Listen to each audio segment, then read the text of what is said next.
آج صورتیں ہمارے ہاں پڑھی جا رہی ہیں، سورۃ النمل اور سورۃ القصص اور پھر سورۃ العنکبوت۔ سورۃ شعراء کل ہم نے پڑھی تھی، آپ کو یاد ہوگا ہم نے دیکھا پچھلی بار کہ رسالتوں کا ایک تاریخی ریویو سورۃ ہود نے کروایا تھا، اور ایک سرٹن پیٹرن کی رسالتیں ہیں نوح علیہ السلام سے لے کر مدین تک کی جو ہیں۔ تو اس کے بعد جو صورت آئی تھی وہ صورت یوسف تھی، اور ہم نے کہا تھا کہ صورت یوسف البتہ یہ بھی ایک رسالت ہے، لیکن اس کا پیٹرن بالکل مختلف ہے، وہ ہود اور لوط اور نوح علیہ السلام وغیرہ کے اس سے۔ یہ ہم نے دیکھا صورت شعراء بالکل صورت ہود والے مضامین لے کر آتی ہے، لیکن یہ ہے کہ بہت شارٹ ورژن کے ساتھ لے کر آتی ہے۔ اچھا، تو سورۃ شعراء ختم ہوتی ہے تو یہاں داود اور سلیمان کا قصہ آ جاتا ہے، کیونکہ داود اور سلیمان کا جو قصہ ہے وہ بھی اس پیٹرن سے ہٹ کر ہے جو سورۃ شعراء کی رسالتوں کے اندر جو ہے وہ آیا ہے۔ یہ ایک امپائر ہے، اور یہ پہلے سے چلی آتی ایک بنی اسرائیل کی جو وقت کے موحدین ہیں، وقت کے مسلمان ہیں، ان کی ایک امپائر ہے۔ تو وہ کلائمیکس پر پہنچا دی جاتی ہے حضرت داود کے ہاتھ پر، اور پھر اس کے بعد سلیمان علیہ السلام کے ہاتھ پر۔ تو سورۃ النمل کے اندر جو ہے وہ توحید کا حکومتوں کی سطح پر، امپائرز کی سطح پر پہنچے ہوئے ہونا، اور تہذیب کے کو بالکل اپنی مٹھی میں لیے ہوئے ہونا، اور بڑے بڑے تنتنے اور جبروت والی تہذیبوں اور حکومتوں اور سلطنتوں کو تہ و بالا کر دینا۔ مطلب کوئی روب کی حد ہے کہ سلیمان علیہ السلام جو ہے ایک ہرکارا کیا ایک پرندہ، آپ نے جیسے کہتے ہیں نا کہ بالکل انگلی سے اشارہ کرنا، بادشاہ ہوتا ہے نا، بادشاہ کہتے ہیں، بادشاہ میں ایک تکبر ہوتا ہے، استغفر اللہ، سلیمان علیہ السلام بادشاہ ہیں لیکن اللہ تعالیٰ کے ایک نبی ہیں، وہ تکبر والی بات استغفر ہے، لیکن یہ بادشاہ کی جو ایک ہیبت ہوتی ہے اس کے حوالے سے بات کر رہے ہیں۔ کہتے ہیں بادشاہ بچا ہوگا تو پورے ہاتھ سے بھی نہیں اشارہ کرتا، صرف انگلی سے اشارہ کرتا ہے، اور وہ بادشاہ کا کیونکہ اشارہ ہوتا ہے تو وہ ہزار جو ہے نا وہ تقریروں سے بڑھ کر ہوتا ہے اس کا مہادے کا اشارہ۔ تو یہاں جو ہے سلیمان علیہ السلام ہدہد ہرکارا بھی دیکھیں کیا ہے، بندہ بھی نہیں بھیجا، آدمی بھی نہیں بھیجا، کہتے ہیں ایک پرندے کے ہاتھ جو ہے ایک صرف پتھر جو ہے ایک چھوٹا سا کاغذ کا ایک ٹکڑا بھیجتا ہوں، اور اس پورے کو جو ہے وہ پیغام ہے کہ سیدھے ہو جاؤ، اللہ تعالیٰ علیہ میرے سامنے دم مت مارنا، تم وَأْتُونِي مسلمین، اور فرما بردار ہو کر میرے سامنے حاضر ہو جاؤ۔ مطلب یہ جو ہے تو کہاں مطلب آپ یہ دیکھ رہے ہیں کہ وہ لوط علیہ السلام بے بسی کی حد ہو گئی ہے، نوح علیہ السلام بے بسی کی، کمزوری کی، استضعاف، یا خدایا ہے کوئی صورت کہ یہ انہوں نے زج کر دیا ہے اور بے بس کر دیا ہے مجھے، ہاں ہم ہیں، تو اللہ تعالیٰ کا ایک عذاب آتا ہے وہ ہوتا ہے۔ اور کہاں یہ ہے کہ توحید جو ہے وہ اس لیول پر بات کر رہی ہے۔ ہمارے پاس کیونکہ ان راتوں کے اندر بہت ہی وقت کم ہوتا ہے تو ہم چند ایک چیزوں کو ٹچ کرتے ہوئے ہی گزرتے ہیں۔ سورۃ النمل کا جو بالکل ابتدا میں جو ایک بات کی جاتی ہے وہ یہ ہے کہ ہم نے جو لوگ آخرت پر، جو تہذیبیں، جو قومیں آخرت پر یقین نہیں رکھتی، ان کا جو کچھ ہے نا، ان کا اثاثہ، ان کے آباء و اجداد کا ورثہ، ان کا رہن سہن، ان کے عقیدے، ان کے نظریات، وہ ہم ان کو بہت زیادہ مزین کر دیتے ہیں، اور پھر یہ ہوتا ہے کہ وہ انتہا درجے کی سرکشی کر دیتے ہیں اس دعوت کے آگے جو رسالتوں کے ذریعے سے ان تک پہنچائی جاتی ہے۔ اور یہ اس کا کچھ ذکر جو ہے وہ فرعون کے حوالے سے کیا کہ اس کا تکبر اور اس کا گھمنڈ جو ہے اسے چین سے یہ اس کا علاج سوائے عقیدہ آخرت کے، سوائے مالک الملک کے سامنے جواب دہی پر یقین رکھنے کے کوئی اور نہیں ہے۔ اچھا، اور یہ جو وادی سبا کا بھی جو قصہ اس میں سنا ہے، یہ ملکہ جس کو بلقیس ہم کہتے ہیں، وہ سلیمان علیہ السلام کے قصے میں، تو وہ بھی یہی ہے کہ وَزَيَّنَ لَهُمُ الشَّيْطَانُ أَعْمَالَهُمْ فَصَدَّهُمْ عَنِ السَّبِيلِ، شیطان نے ان کے سارے بےہودگیوں کو اتنا زیادہ ان کے لیے مزین کر دیا کہ ان کے لیے بالکل راستہ ہی بلاک کر دیا ہدایت کی طرف بڑھنے کا۔ تو اس کو جو ہے جس وقت تو آپ کے پاس طاقت نہیں ہوتی ہے تو سوائے اس کے کہ آپ ان کو اللہ سے ہی ڈرائیں اور کوئی ذریعہ نہیں ہوتا ہے، لیکن جس وقت طاقت ہوتی ہے تو پھر ایسے لوگوں کو جو ہے وہ پھر درخواستیں بھی نہیں کی جاتی، پھر محض جو ہے وہ اپیلیں بھی نہیں کی جاتی، اور پھر یہ ہے کہ دیکھیں سلیمان علیہ السلام محض ایک نوٹس دیتے ہیں ان کو، اور اس کے بعد ان کو محض یہ اندازہ کر کے کہ اس کے پاس کیسی قوت اور کیسی طاقت ہے، اور تو وہ ان کے آگے جو ہے وہ سر تسلیم خم ہو جاتے ہیں۔ سورۃ قصص کے اندر موسیٰ علیہ السلام کا بہت طویل 2 صورتیں، ایک سورۃ طٰہٰ کے اندر موسیٰ علیہ السلام کا قصہ بہت تفصیل اور طوالت کے ساتھ ہے، اور یہ دوسری سورۃ القصص ہے جس میں موسیٰ علیہ السلام کا قصہ بہت زیادہ طوالت کے ساتھ بیان ہوا ہے، بچپن سے لے کے کس طریقے سے ان کی جان بچی تھی، تابوت میں جو ہے وہ ڈال کر کس طریقے سے اس کی ماں کا دل نکلتا جا رہا تھا، وہ سارے کے سارے مناظر، اور پھر کس طرح فرعون کے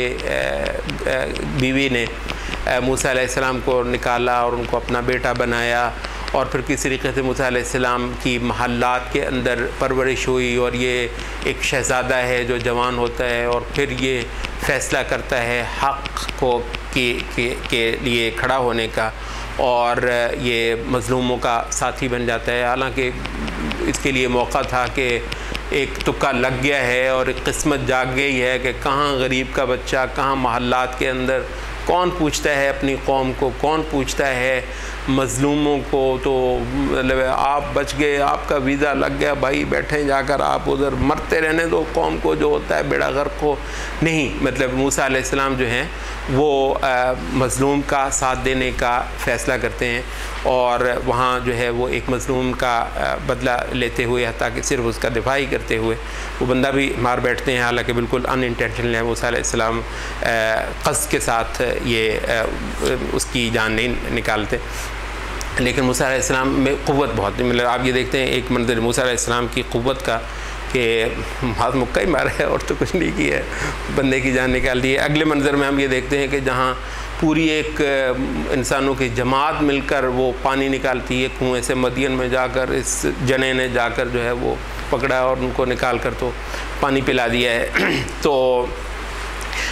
موسیٰ علیہ السلام کے اندر جو ہے وہ آپ یہ جسمانی قوت کا بھی اندازہ کرتے ہیں، اور موسیٰ علیہ السلام کے اندر جذبے کی قوت بھی، مطلب ہر انبیاء کی کچھ نہ ایک امیج سا آپ کے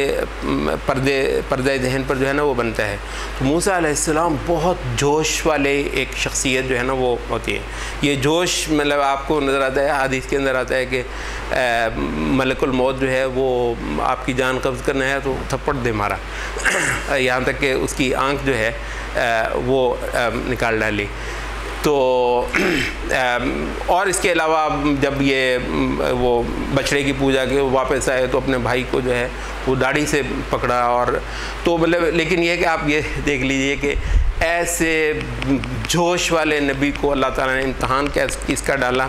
بنی اسرائیل جیسے لوگوں کے ساتھ موسیٰ علیہ السلام کو اللہ تعالیٰ نے آزمایا، اور ایسا صبر کیا، پھر موسیٰ علیہ السلام جیسا صبر بھی شاید ہی نہیں، باقی انبیاء نے، ہر نبی نے صبر کیا، کسی نے کسی طرز کا تو کسی نے، حقیقت یہ ہے کہ اگر آپ پڑھیں موسیٰ علیہ السلام کا صبر جو انہوں نے بنی اسرائیل کے ساتھ کیا، وہ ایک بڑا ہی عجیب صبر ہے، بس کی بات ہے کہ جو موسیٰ علیہ السلام ہی نے کیا ان کے ساتھ۔ تو بہرحال یہ اس کے بعد فرعون کے دربار تک جو ہے، اور دربار میں موسیٰ علیہ السلام کا للکارنا اور حق کو ڈنکے کی چوٹ پر بیان کرنا، یہ سارا جو ہے سورۃ قصص کے اندر بیان ہوتا ہے۔ اچھا، لیکن یہ ہے کہ اس میں جو شروع میں ہے وہ ہے کہ زمین میں کچھ لوگوں کا تکبر اور سرکشی کرنا۔ سورۃ قصص کا جو مضمون ہے بنیادی طور پر وہ یہی ہے۔ اچھا، اس میں پھر یہ ہوتا ہے کہ انبیاء کا جو ایک کردار ہے وہ بتایا ہے کہ یہ ایک موسیٰ علیہ السلام کا بھی اور پھر آخر میں نبی صلی اللہ علیہ وسلم کا بھی، فلن اکون ظہیرا للمجرمین۔ موسیٰ علیہ السلام کہتے ہیں کہ میں یہ جو دنیا میں جو مجرم ہیں خدایا میں کبھی ان کا مددگار بننے والا نہیں ہوں. اور موسیٰ نبی صلی اللہ علیہ وسلم کو بھی اسی صورت میں آخر میں ہدایت کی جاتی ہے فلا تکونن ظہیرا للکافرین، ہرگز اے نبی کافروں کا مددگار نہیں بننا. تو دنیا میں جو متکبرین ہیں یہ اعلیٰ شخصیات جو بڑے صلاحیتوں والے لوگ ہوتے ہیں ویسے ان کے بڑے قدردان ہوتے ہیں. شعیب علیہ السلام کی بہت قدر ہوئی تھی. انہوں نے کہا تھا شعیب ہمیں تم سے جب تم جوان ہو رہے تھے بڑی ہماری امیدیں تھیں، کیونکہ اعلیٰ صلاحیتوں کے جو مالک ہوتے ہیں ان سے بہت امیدیں ہوتی ہیں، تو ان لوگوں کو ایک خصوصی قربانی دینی ہوتی ہے. برائٹ فیوچر ان کا بھی انتظار کر رہا ہوتا ہے. برائٹ فیوچر جو ہے وہ مصلحین کا بہت، کیونکہ یہ ذہین ہوتے ہیں، یہ جو مصلحین ہوتے ہیں یہ پتہ نہیں انہوں نے سارا کچھ اپنی حیت بدل دی، حالت بدل دی، اپنا گھر بار اجاڑ دیا، اپنا مستقبل سارا جو ہے برباد کر دیا اپنی قوم کے لیے. جیلوں میں سڑ رہے ہیں، یہ جناب دیس نکالے پا رہے ہیں، باہر جلا وطن ہو کر بیٹھے ہیں. تو کسی وقت جو ہے وہ پھانسیاں لگ رہی ہے، کیا ہو کیا گیا یار، کیا تو بھی موج کرتا. تو اب یہ ہے کہ بادشاہوں کے جو ہے نا تاج کا ہیرا یہ بھی بن سکتے تھے. مطلب ایسا نہیں ہے کہ ان کی کوئی قدر نہیں ہے. وہ نبی صلی اللہ علیہ وسلم کے قدموں میں ڈھیر کی جا رہی ہے. بادشاہتیں بھی یار اعلیٰ سے اعلیٰ آپ ہاتھ رکھیں، کس گھر کی لڑکی چاہیے بتائیے، دولت کیا چاہیے، سونے میں تول لیتے ہیں آپ کو، سارا کچھ ہے. تو جو متکبرین ہیں مطلب تو یہ جو اعلیٰ صلاحیت کے جو لوگ ہوتے ہیں وہ جب خدا کے لیے قربان کرتے ہیں نا اپنی صلاحیتیں، اپنا سارا کچھ جو ہے، اور پھر حق اللہ ان کے ہاتھ پر اٹھاتا ہے. پھر البتہ قیامت تک درود بھیجتی ہے امت محمد صلی اللہ علیہ وسلم پر. آپ دیکھ لیں ویسے تو سونے میں تولا جا سکتا تھا وہ انسان، لیکن یہ ہے کہ اب درود میں تولا جاتا ہے. وہ سونا کیا تھا، کچھ دو سالوں کے بعد وہ ختم ہو جانا تھا. اب پوری امت جو ہے رہتی دنیا تک آپ پر درود پڑتی ہے، اور پوری ہر جگہ جہاں اللہ کی عبادت ہوتی ہے وہ آپ کے دم سے ہوتی ہیں. تو یہ جو مضمون ہے اللہ تعالیٰ کے لیے متکبرین کے ساتھ ٹکرانا اور متکبرین کا ساتھی نہ بننا اور تکبر اور سرکشی کا خاتمہ کرنا اور حق کی اقامت کے لیے کوشش کرنا. تو سورۃ قصص کے اندر یہ مضمون جو ہے کئی انداز سے آتا ہے. اور سورۃ قصص ہی میں قارون کا بھی قصہ ہے. یہ ایک اور کریکٹر ہے، ہمارے پاس وقت نہیں ہے. یہ موسیٰ علیہ السلام کی قوم کا ہے لیکن بکاؤ مال ہے، اور البتہ اس نے پورا مول پایا ہے. مطلب یہ ہوتا ہے باصلاحیت قوم کے ایک باصلاحیت آدمی جو ہے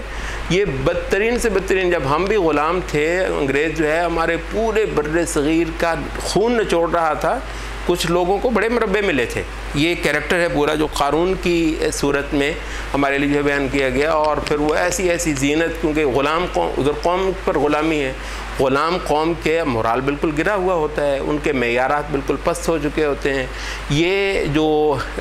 بکاؤ مال جو کسی وجہ سے نوازا گیا ہے، ان کی کاریں اور کوٹھیاں بیچاری غلام قوم جو ہے ان کے آگے بالکل بچ جاتی ہے، مروب ہو جاتی ہے. تو قارون جو ہے وہ ٹھاٹھ کے ساتھ نکلتا ہے، پوری قوم کہتی ہے او سبحان اللہ. بہت تھوڑے ہیں جن کے لیے ریزسٹ کرنا مشکل ہو جاتا ہے. خدا کے بندو یہ کیا چیز ہے، قارون کیا ہے اور اس کی دولت کیا ہے، کچھ بھی نہیں ہے. تم دیکھو کہ اللہ کے پاس کیا ہے. اور آخرت کا جان بہت، آخرت کچھ لوگوں کا ٹھاٹھ دیکھ کر آخرت پر یقین کرنا بہت مشکل ہو جاتا ہے عام لوگوں کے لیے. تو البتہ یہ ہے کہ اللہ تعالیٰ نے پھر اس کو دکھا بھی دیا جب اس کو دھنسا دیا زمین کے اندر. تو تمنا کر رہے تھے کہ کاش ہمارے پاس بھی وہی کچھ ہو. تو وہ آج پناہ مانگ رہے ہیں، خدایا تیرا بڑا شکر ہے ہم قارون نہ ہو. سبحان اللہ. تو بھی وہ دولت اب پتہ چلا. تو ایمان اس یقین کا ہی تو نام ہے نا کہ ابھی چیز سامنے نہیں آئی تو آپ نے مان لیا. اور یہ مزہ بھی بس اسی کا ہی ہے. یہ ایک لمحے میں فیصلہ ہوا چاہتا ہے، ایک لمحے کے اندر سین بدلتا ہے. اور اسی دنیا میں تھوڑی دیر کے بعد سین بدلتا ہے. وہ جو تخت سے نیچے اترنے کا نام نہیں لیتا تھا، کچھ دیر کے بعد پتہ نہیں کہاں وہ پسو کاٹ رہے ہوتے ہیں اس کو جیل میں، اس کا برا حال ہوتا ہے. تو دنیا جو ہے اس کو پھر دیکھنے تک کی رواداری ہوتی ہے. لیکن یہ ہے کہ کچھ لوگ کو خبریں ہی آئیں تو ان کو یقین ہوتا ہے، لیکن کچھ لوگ ایمان کی آنکھ سے بھی دیکھ سکتے ہیں. تو یہ مضمون بھی سورۃ قصص کے اندر جو ہے وہ بیان ہوا ہے. سورۃ عنکبوت میں ایمان کی بنیاد پر آزمائش، کہ کچھ لوگوں نے کہہ دیا کہ ہم ایمان لائے، سو اللہ کہے گا ہاں ٹھیک ہے جی تمہارا کہہ دینا کافی ہے۔ نہیں بھئی، اللہ نے پہلوں کو بھی آزمایا تھا، تم کو بھی آزما کر ہی رہیں گے۔ فَلَيَعْلَمَنَّ اللَّهُ الَّذِينَ صَدَقُوا، یہ اس کا اسلوب جو ہے نا، لام بھی قسم کا ہے، نون بھی تاکید کا ہے، آزما دیکھ کر رہے گا اللہ تم میں سے کن لوگوں نے سچے تھے ایمان کے دعوے کے اندر، اور کون لوگ جو ہے نا وہ جھوٹے تھے، اور کون لوگ جو ہے نا وہ صرف منافقین تھے۔ اور اس پیرائے میں یہاں پھر موسیٰ علیہ السلام کا بھی، نوح علیہ السلام کا 950 سال کا ذکر صرف سورۃ عنکبوت کے اندر آتا ہے نوح علیہ السلام کے حوالے سے، کیونکہ آزمائش کا مضمون چل رہا ہے۔ اور پھر ابراہیم علیہ السلام کا ان تمام جو ہے وہ آزمائشوں کے باوجود کھڑے ہو کر ان کو مسلسل اللہ تعالیٰ سے ڈرانا، اور اس کے بعد کے کچھ انبیاء کا جو ہے وہ ذکر آتا ہے۔ تو سورۃ عنکبوت میں اہل کتاب کے ساتھ جو انٹریکشن ہے اس کی لیے بھی ہدایت ہے، یہ کیونکہ ہجرت کا وقت تھا، تو حبشہ میں مسلمانوں نے ہجرت کی، تو کیونکہ ان کے ساتھ پہلی تو ان کو بتایا کہ یہ اہل کتاب جو ہیں ان کے ساتھ تمہاری کچھ کامنالٹیز ہیں۔ وَقُولُوا آمَنَّا بِالَّذِي أُنزِلَ إِلَيْنَا وَأُنزِلَ إِلَيْكُمْ، ان کو سمجھاؤ کہ ہم ایمان لائے اس پر جو تم پر بھی اترا تھا، وہ جو اوریجنل جو کتاب تھی اس پر ہم ایمان لانے والے ہیں، اور ہم پر البتہ کچھ اور بھی اترا ہے، ہم اس پر بھی ایمان رکھتے ہیں۔ وَإِلَٰهُنَا وَإِلَٰهُكُمْ وَاحِدٌ، ہمارا وہ معبود جو وہ ابراہیم والا جو ہے وہ ہمارا اور تمہارا اصل میں ایک معبود ہے۔ تو اہل کتاب کو ان کی اصل جو رسالتیں ہیں ان کا مضمون یاد کرا کے، اور جو اصل توحید کے جو اسباق ہیں ان کو زندہ کر کے، تو ایک اس سینس میں کامنالٹی جو ہے وہ نکالنا اور اس کو زیادہ سے زیادہ ہائی لائٹ کرنا، یہ ایک اچھا طریقہ ہے بنسبت باقی مشرکین کے، کیونکہ ان کے ساتھ کامن گراؤنڈ جو ہے وہ بہت کم ہوتی ہے۔ ہجرت کے حوالے سے مضمون ہے کہ میرے بندو جو ایمان لائے ہو، میری زمین بہت وسیع ہے، ڈرنا نہیں ہے، دبنا نہیں ہے، بدکاروں سے، ظالموں سے، طاغوتوں سے، ان کے ساتھ جو ہے وہ صلح نہیں کرنی، ان کی باتوں میں نہیں آنا ہے، میری زمین وسیع ہے اور میں بہت مہربان ہوں۔ اور جنت کے جو چوبارے ہیں وہ میرے ہاں تمہارے ہی منتظر ہیں۔ یہ دنیا بہت تھوڑی ہے اور بہت فانی ہے اور بہت مختصر ہے۔ اور یہاں یہ ہجرت کے حوالے سے ہی ایک بہت خوبصورت مضمون ہے، وہ بیان ہو رہا ہے کہ کتنے ہی چوپائے ہیں، وہ اپنا رزق جو ہے نا اپنی کمر پر لاد کر نہیں پھرتے، اللہ ان کو رزق دیتا ہے۔ صبح نکلتے ہیں، کوئی نہیں ہوتا ہے، اللہ ان کو شام تک رزق سے لاد دیتا ہے، بڑے مزے سے وہ کھاتے ہیں۔ تو اس طریقے سے تم بھی تو اللہ پر توکل کرو۔ تو جو ہجرت کرنے والے ہوتے ہیں وہ آخری درجے کا اللہ تعالیٰ پر توکل کرتے ہیں، تو سب کچھ چھوڑ دینا اللہ تعالیٰ کے لیے، وطن، قوم، برادری، مفادات، گھر بار، یہ سارے زمین کی کہتے ہیں کشِ ثقل کمال ہے، اس کا توڑ صرف ایمان ہے۔ زمین کی کشِ ثقل بہت مضبوط ہے، اور یہ صرف ایمان کی جو کشش ہے وہ البتہ اس کو توڑتی ہے۔ اور البتہ جب ایمان کی کشش اس کشش کو توڑتی ہے تو پھر دنیا میں عجوبے بھی ہوتے ہیں، اور بلا شبہ جب ایسی قوم اور ایسی جماعتیں دنیا میں آتی ہیں تو کچھ سالوں کے اندر وہ سین کو بدل بھی دیتی ہیں۔ سورۃ جو ہے عنکبوت میں ہمیں یہ جو مضامین ہیں خاصے ملتے ہیں۔ سبحانک اللہم